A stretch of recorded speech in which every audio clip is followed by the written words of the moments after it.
There's a stack of envelopes on your kitchen counter. You know what's inside, which is why you haven't opened them in weeks. A hospital bill, a past due notice printed in red. Somewhere in your brain, a voice has already written the ending.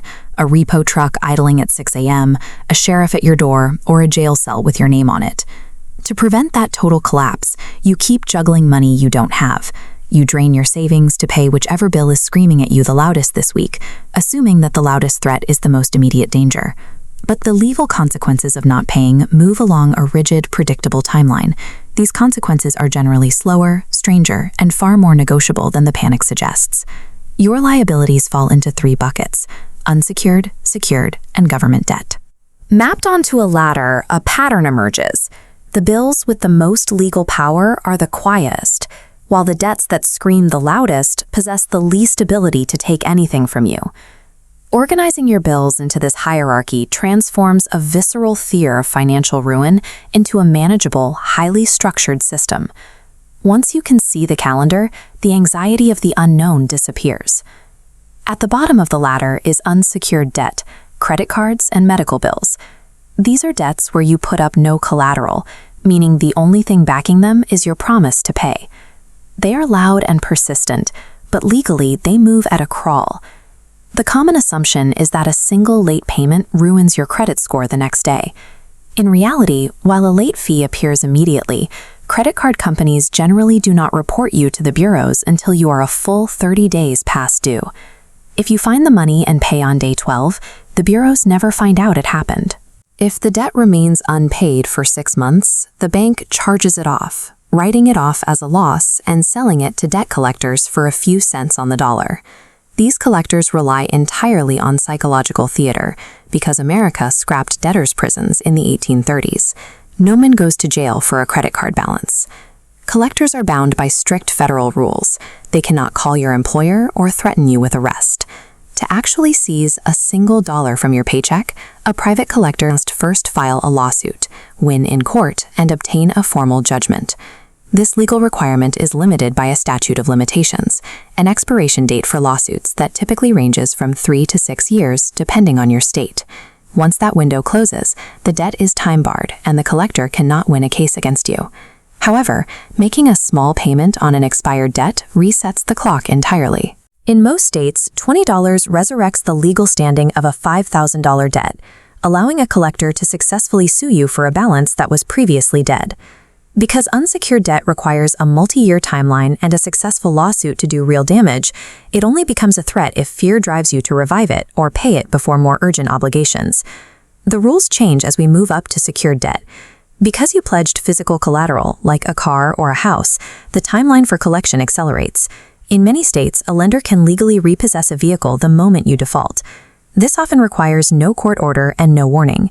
You can walk out for your morning commute and find your parking spot empty because you missed a single payment. The financial impact of a repossession goes beyond losing the car. The lender sells the asset at an auction for a fraction of its value, and the law allows them to bill you for the remaining deficiency balance. They take your property, sell it at a loss, and then charge you for that loss. While cars move quickly, rent and utilities are bound by different constraints.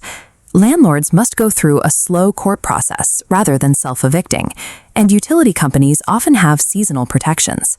However, those protections are merely deferrals. The debt continues to grow, often resulting in a massive, unmanageable balance once the winter moratorium ends. Physical assets and essential services can be lost much faster than a credit card. This confirms that your financial priorities should be dictated by the speed of the legal timeline, not the volume of the collection calls.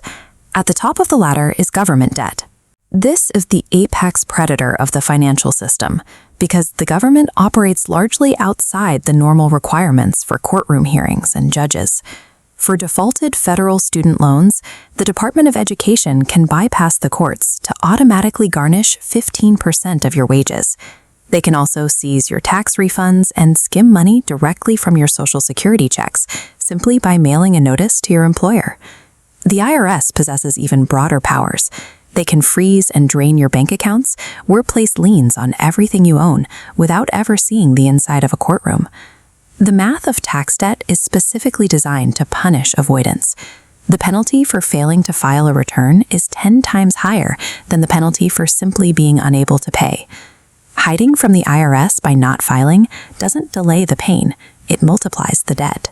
If tax debt exceeds certain thresholds, the IRS can even request that the State Department revoke your passport, effectively trapping you within the country. The government is the quietest entity on the ladder, but their ability to intercept your income is absolute.